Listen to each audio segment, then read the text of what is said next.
આવનારા સ્થાનિક સ્વરાજ્યની ચૂંટણીમાં ભારતીય જનતા પાર્ટી ઉમરગામ તાલુકા દ્વારા 30 તાલુકા પંચાયત અને 8 જિલ્લા પંચાયતમાં ભારતીય જનતા પાર્ટીના ઉમેદવાર ખૂબ ઉત્સાહપૂર્વક ઉમેદવારી ભરી રહ્યા છે। આ સ્થાનિક સ્વરાજ્યની ચૂંટણી વિકાસના મુદ્દે લડી રહી છે। આવનારા સ્થાનિક સ્વરાજ્યની ચૂંટણી જેમાં 30 તાલુકા પંચાયત ને 8 જિલ્લા પંચાયત છે, એમાં ભારતીય જનતા પાર્ટી પૂર્ણ બહુમતથી જીતે એવી પૂરેપૂરી શક્યતા છે અને અમને વિશ્વાસ છે કે જનતા હંમેશા ભારતીય જનતા પાર્ટીના વિકાસ સાથે રહી છે ને આવનારી સમયમાં 30 તાલુકા પંચાયત ને 8 જિલ્લા પંચાયતમાં ભારતીય જનતા પાર્ટીનો બહુમતથી વિજય થશે। જય હિન્દ।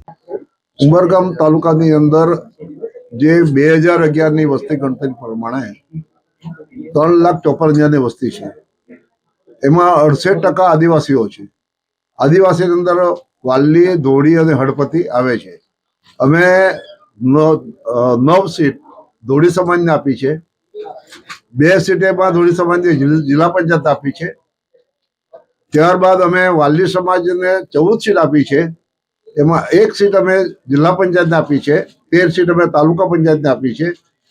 એ જ રીતે અમારા હળપતિ છે, એમાં જિલ્લાને અમે 1 હળપતિની સીટ આપી છે, એમાં તાલુકા પંચાયતની પણ 1 સીટ અમે આપી છે। માહ્યાવંશી સમાજ જે છે એની પણ અમે 1 સીટ જિલ્લાને આપી છે। અમે માછી સમાજ જે દરિયા કિનારા પર જે રહી છે એના માટે માછી સમાજને પણ 1 જિલ્લા પંચાયતની સીટ આપી છે।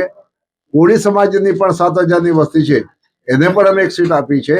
કામળી સમાજની જે વસ્તી છે કમસે કમ 2,000 જેટલી વસ્તી, એને પણ અમે 1 સીટ આપી છે। એટલે અમે સીટ લેવામાં અમારી પૂરતી માસ્ટરી અને કાળજી હતી દરેક સમાજને સમાવેશ કરી લેવા માટે, અને એ સમાવેશ અમે કર્યો છે।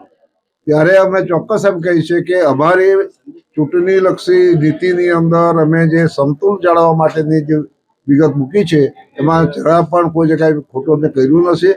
લોકો ભરચક ભારતીય જનતા પાર્ટીને મત આપશે, અમારા કામ જોઈને મત આપશે અને તમામ સીટો અમે જીતી જઈશું।